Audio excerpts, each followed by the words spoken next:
Hi guys, welcome back to a page in the chapter, or welcome if you are new here. My name is Paige. I read a lot of books, I like to think, and then I have some thoughts on them sometimes, and I like to share them on this channel with you guys, no matter how unintelligent they are. Today we are going to be going through some of my 5-star predictions for 2021. I feel like at this point we could make a huge drinking game out of all of the books I said I would read and haven't read, and all of these like mini TBR challenges I've set myself and haven't done. So we're doing another one. This isn't necessarily like a TBR challenge for myself. All of these are already on my TBR cart. They are all books that I intend on reading at some point, and they're books that I think will be 5 stars for various reasons. And today we're going to go through them, and it will be really interesting to see if I'm right or if I like the books for all the reasons that I think I will like them. If you like what you've seen so far and you want to stick around and see some of my other content, do please hit that big red subscribe button down below. It will mean a lot, and I have plenty of other videos for you to check out. I upload twice a week on a Wednesday and a Friday, so there is no shortage of bookish content for you to check out if you are interested, and it would make me happy. So I always find these videos really interesting to watch, especially if I've read some of them and someone's saying it will be 5 stars and I'm like, oh honey, you got a storm coming. Let's see if you guys have read any of these books and if you think differently to how I think. I think it will be really interesting to see, and I think it will be really entertaining. So with that, I'd say we can probably get on into the books now. So the first book is a tiny bit of a cheat because I've read half of it already, and that is The People in the Trees by Hanya Yanagihara. Ironically, halfway through the book I'm not like, this is 5-star material. So I don't know why my brain is still clinging to this idea that this is going to be a 5-star. So essentially this follows our main character, and he is a doctor, and he is travelling with a group of anthropologists to locate this lost population who live in the trees, and they have unusually long lifespans. And this book is essentially sending a message about the corruption of science, especially in the 20th century, as this American doctor completely takes advantage of this population, and we know right from the get-go that he is put in prison for the way he acts. I have heard so much talk about A Little Life by Hanya Yanagihara, and I haven't read that yet. I think because I haven't read that, I will give this a 5 stars. I feel like I will immediately also enjoy it because it deals with anthropology and anthropological topics, which is what I study at uni, so I immediately love it for that. I've heard some quite negative things about the ending of this book. Not in that the ending is bad. I don't think Hanya Yanagihara could write an objectively bad book. I just know that a lot of people don't like being in this guy's head because he is such an awful character and he does such awful things. I, however, think it will be really, really interesting, and I like books that make me feel bad things. Like A Secret History, I could never reread that because it made me feel so stressed and horrible, but I loved it. I loved that it could evoke that feeling. So this is one that I'm like most unsure about on this list because I've had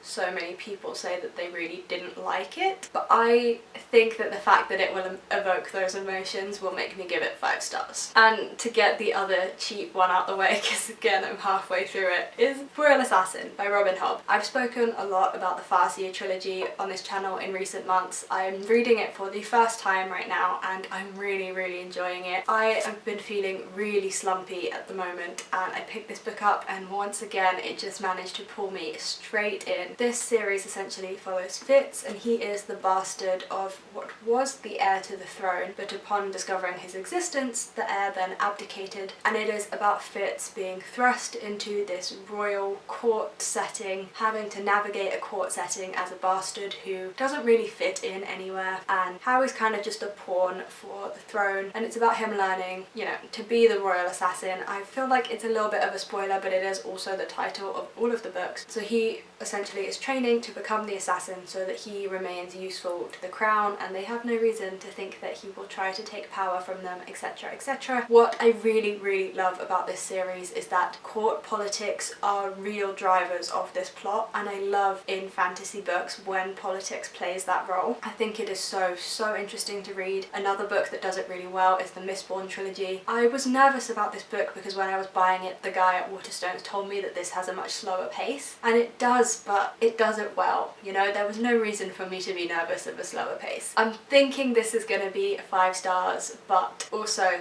there's like 300 pages left for this to just drag on and get real boring, so it is still kind of a guess. And now we can like actually talk about books that I haven't started yet and have no idea about. From Blood and Ash by Jennifer L. Armentrout. I haven't read much of Jennifer L. Armentrout. I read her Half-Blood series years and years and years ago and really enjoyed it. I have no idea what this series is about other than that it is a fantasy romance, and after reading Crescent City, fantasy romance is all I want to read. I am so invested in it again. I know that Jennifer Armentrout does fantasy romance really well. I know she used to be a really popular author, and I feel like that's dropped off a bit on BookTube in recent years, but I'm so excited to delve into this. So this is about Poppy, and she is a maiden, which I feel like is going to end up being some kind of like nun. I feel like it's just something that's part of the world that I don't know about yet, but she wants to be a warrior. She wants to avenge the death of her family, and it is about her meeting this guy called Hawk, who is her guard and is essentially her guard until she makes this ascension, which is supposed to like save the kingdom, I think.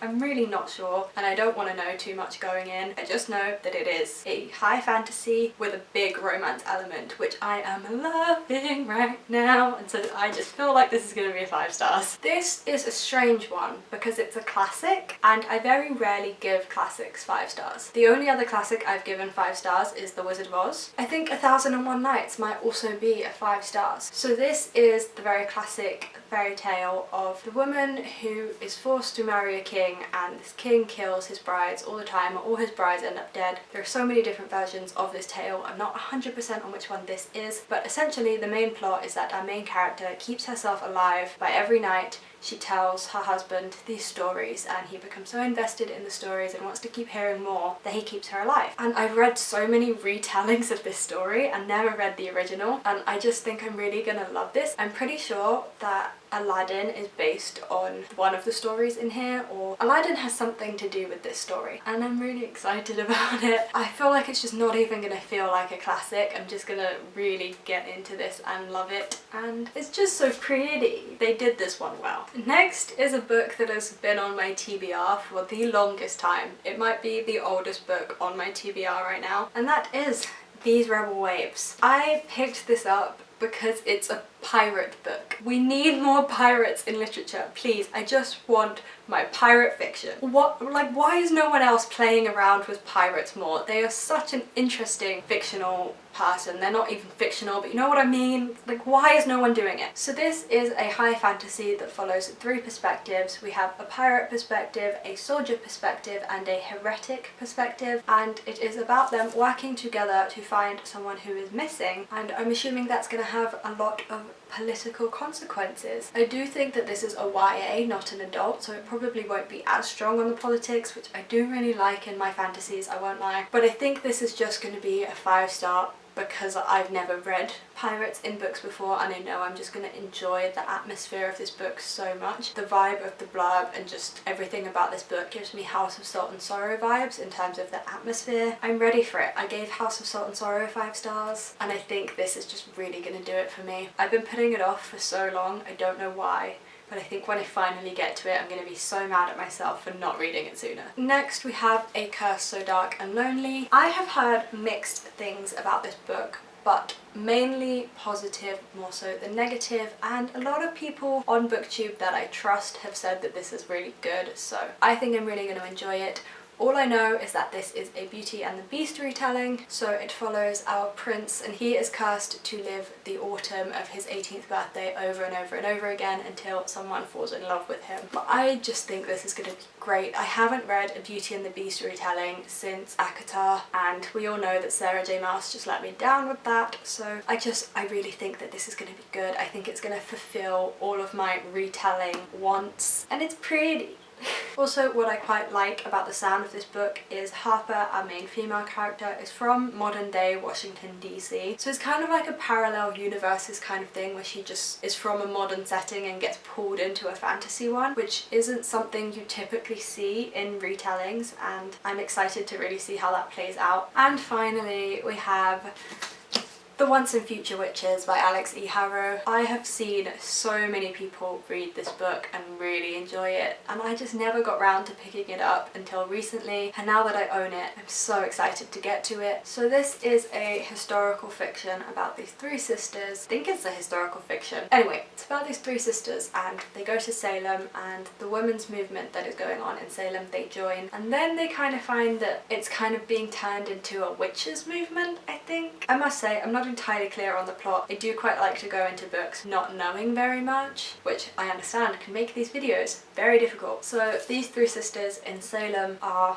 kind of being plagued by ghosts, well, not ghosts, but shadows and creepy, like demonic type of things, and so they need to learn magic and delve into the oldest ways of magic in order to save themselves from these bad creatures that are haunting them. However, it's Salem in history, so they also have to be really careful to not be discovered as witches, and I just think this is gonna have so many threads going through it. I do love me a historical fantasy every now and again. Part of me is like, why don't we save this until October? But I cannot wait that long to read this book, so it's probably going to be on my February TBR, let's not lie to ourselves. I don't really know if it's just like this cover or what, or the fact that I've seen so many people reading it and rating it highly on Twitter, I'm not sure. I really do think that this is going to be 5 stars. I think even if I hadn't heard anyone talking about it at all, if I saw this in a store, I would pick it up and go, yes, that is something I would love. I really do have high hopes for this book, and I hope that for all of these books, I'm not going in with too high an expectation. Turns out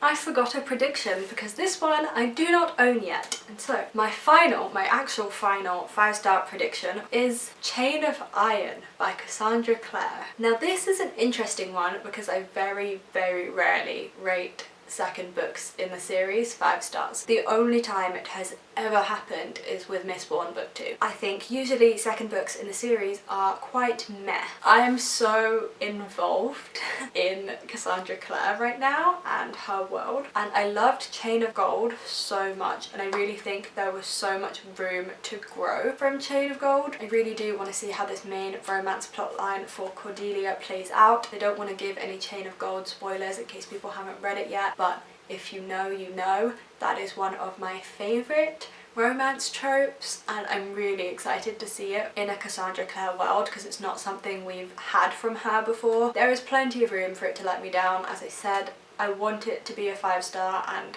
I think there is room for it to be. However, second book in a series, City of Ashes was the most boring book ever, so I'm nervous. I think this has the potential to be one of Cassandra Clare's best works, which says a lot considering how many books she's been putting out, especially in the Shadowhunters universe. The fact that she could be on her 5th Shadowhunters series, and I genuinely think that it is just still continuing to get better. She's not just putting out trash, like it just keeps getting better, and whenever she decides to put out a new Shadowhunters series, it has a new fresh plotline that we haven't seen before. I really admire that, and I'm really, really excited for the rest of this series. And so there we have my 5-star predictions for 2021. I think this is going to be a great year for reading. I don't think it's going to be a great year for reading in terms of how many books I read, but I think I'm going to read a lot more than I like this year. I'm really committed to choosing books that I genuinely want to read right now, and yeah, I'm just really excited to get into all of these. I think I'm going to have a great time, and the fact that I own most of the books that I think are going to be 5 stars is a new concept to me. They're usually just on my Goodreads and I never get around to buying them. I do hope that you enjoyed this video. If you have any thoughts on these books at all, do leave them down below, but also please do not spoil anything. I feel like that goes without saying, but I'm so excited, so please don't do that. Thank you very much for watching. It is very appreciated, especially if you made it this far. If you enjoyed this video and you want to see some of my other recommendations, some other thoughts on books, you can check out some of my other videos. I have created playlists so you can very easily find what you're looking for. And yeah, just let me know what you think. Let me know if you want to stick around. As I said, it would be greatly appreciated. Thank you again for watching, and I will see you on Friday for my next video.